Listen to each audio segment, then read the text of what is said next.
Hello students, আজকে আমরা এই ভিডিওটার মাধ্যমে শিখব কিভাবে আমরা ফ্র্যাকশনের অ্যাডিশন খুব সহজেই করতে পারি। মিক্সড ফ্র্যাকশন দেখলেই যেটা আমাদের প্রথমে মাথায় আসে যে আমরা সেগুলোকে ইমপ্রপারে কনভার্ট করি আর তারপরে অ্যাড করি। আমরা একটু অন্য উপায়ও ভেবে দেখতে পারি। ইমপ্রপারে কনভার্ট না করে প্রথম কাজ হচ্ছে ওগুলোকে আলাদা করা। মানে 2 হোল 1/3 মানে কি? নামটার মধ্যেই আছে 2 হোল 1/3, তার মানে 2টা একটা হোল নাম্বার, 1/3 হচ্ছে প্রপার ফ্র্যাকশন। তাহলে 2 হোল 1/3 মানে 2 প্লাস 1/3। সেমভাবে 5 হোল 1/3, তার মানে কি 5 প্লাস 1/3। আবার 7 হোল 1/3, তার মানে 7 প্লাস 1/3। এই 2, 5, 7 হচ্ছে হোল নাম্বারস আর 1/3 প্রপার ফ্র্যাকশন। তার মানে 7 প্লাস 5 12, 12 প্লাস 2 14। তাহলে এই হোল নাম্বারগুলো আমরা যোগ করে পাচ্ছি 14। আবার 3টে 1/3। আমরা জানি কোনো হোল অবজেক্টকে যদি আমরা 3টে সমান পার্টে ডিভাইড করি তাহলে এক একটা হচ্ছে 1/3।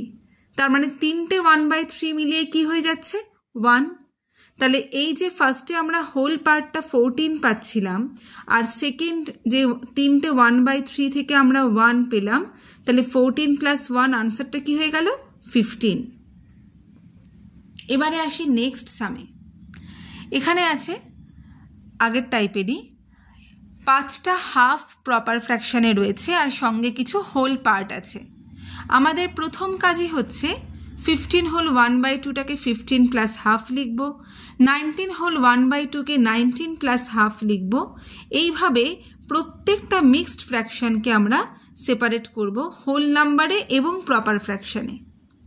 নেক্সট জাস্ট হোল নাম্বারগুলোকে আমরা একসাথে করব আর প্রপার ফ্র্যাকশনগুলোকে আমরা একসাথে করব। হোল নাম্বারগুলোকে যোগ করলে পাচ্ছি 165।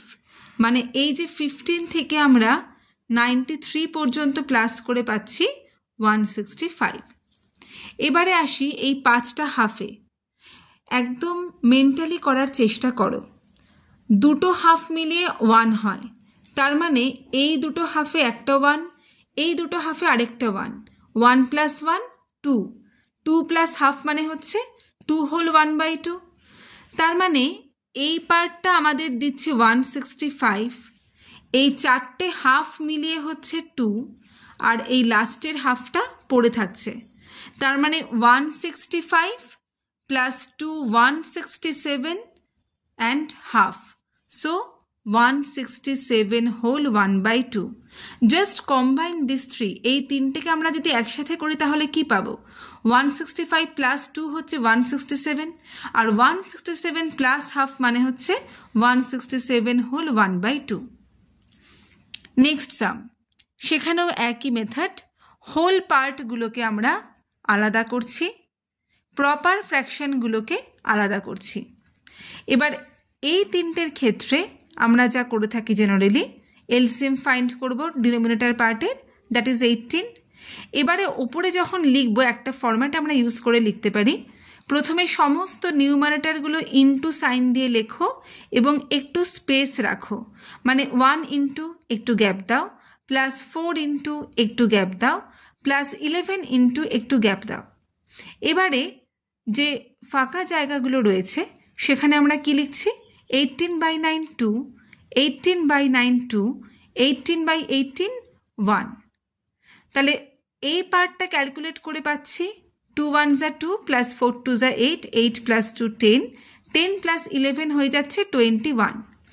এখানে দেখো এই হোল নাম্বারগুলোকে সেপারেট করার ফলে সুবিধা কি হলো? যদি আমরা এগুলোকে ইমপ্রপারে করার চেষ্টা করতাম অনেক বড় নাম্বার হয়ে যেত, আবার মাল্টিপ্লাই করার সময়তে আরও বড় হতো। তার থেকে বেটার হচ্ছে এই হোল পার্টগুলো 563 ফর্ম করেছে, এটা কিন্তু আলাদাই রয়েছে আর এই নাম্বারটা কিন্তু বেশ ছোট। তাহলে 21/18 ক্যান্সেল করে দাঁড়াচ্ছে 7/6।